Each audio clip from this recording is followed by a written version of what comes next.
कि उसे परेशान कर रहा है, मगर उस हाथ के खुरदरापन के कारण उसके गाल छिल गए। वो चीख कर उठी। मोहित यार, ये प्यार करने का क्या तरीका है? मेरे गाल देखो, दर्द के कारण जलन कर रहे हैं। प्रिया की बात सुनकर मोहित ने पास का टेबल लैंप जलाया और बोला, ये क्या बोल रही हो तुम? क्या हुआ? मैं तो सो रहा हूँ।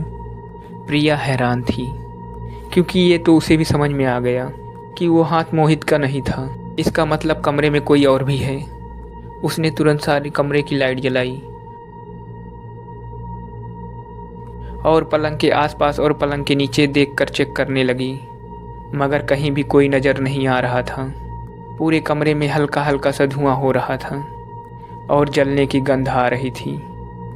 कमरे का तापमान भी बहुत कम था। प्रिया ठंड से कांपने लगी।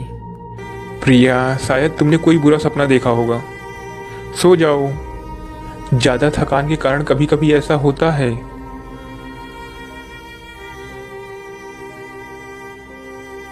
वह मेरा सपना नहीं था। देखो, मेरे गालों पर निशान साफ दिखाई दे रहे हैं।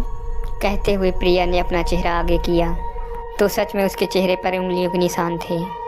और ये बदबू इतनी तेज, किसी की जलने की बास आ रही है। अभी के अभी हाउसकीपिंग को बुलाओ। प्रिया, रात बहुत हो चुकी है। इस समय शायद रिसेप्शन में कोई मौजूद भी नहीं होगा, क्योंकि ये होटल शहर में नहीं बल्कि जंगल में है। जैसे तैसे रात निकाल लो। सुबह सबसे पहले होटल स्टाफ से बात करूंगा। दोनों की बातें पर्दे के पीछे कोई खड़ा सुन रहा था। उसके शरीर पे बड़े बड़े छाले थे, मानो उसका शरीर किसी चीज़ से जल गया हो।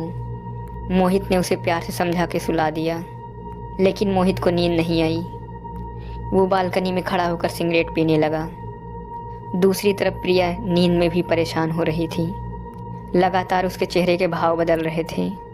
ऐसा लग रहा था मानो वो कोई डरावना सपना देख रही हो। कुछ देर के बाद प्रिया जोर से चीख कर उठ गई और 2 बार ताली बजाकर बोली, कोई है? यहाँ हमारा प्यास से गला सूख रहा है। गुस्ताख कामचोर लोग हमारी सुराही में पानी भरना ही भूल गए। प्रिया की आवाज़ सुनकर मोहित भागते हुए उसके पास आ पहुंचा। प्रिया के हाव भाव पूरी तरीके से बदले हुए थे। उसकी आंखें पूरी तरीके से लाल और हाथ पैर सफ़ेद हो गए थे। डरते हुए मोहित ने जैसे ही प्रिया को छूने की कोशिश की,